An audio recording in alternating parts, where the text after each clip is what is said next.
Letúška, talianská letúška, talianské aerolinky. Oci, počúvaj toto. Talianka. Bolo dlhé lietadlo, milí, bolo dlhé lietadlo a talianka. Nepríde ku každému pasažierovi. A boli tam také Číňania, alebo Japonci, skutočne neviem, ale boli to Aziati. A sedeli pri núdzových východoch. A to sa má vysvetliť ešte mimo toho, ako vysvetľuješ celú pasáž, čo robíš.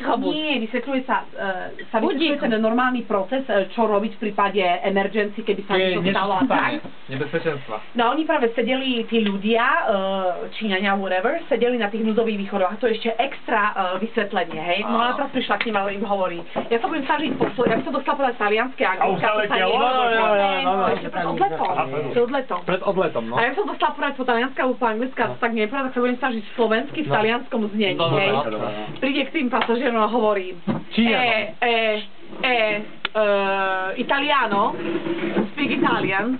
No. English? Little. OK. Emergency, núdzové východy.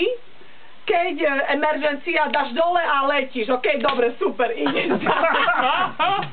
Dobre, to bolo jedno, hej.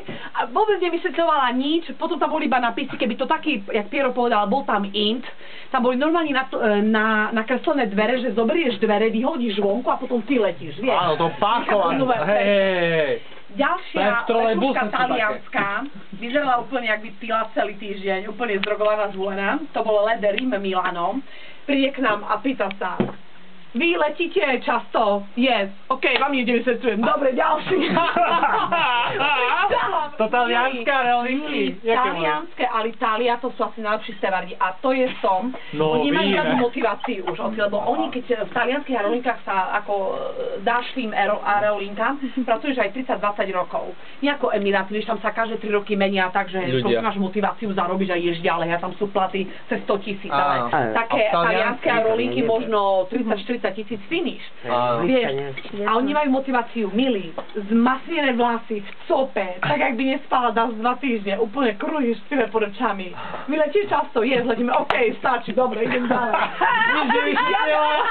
Ja bola v šoku. Žiadne vysvetlenie, nič, oci.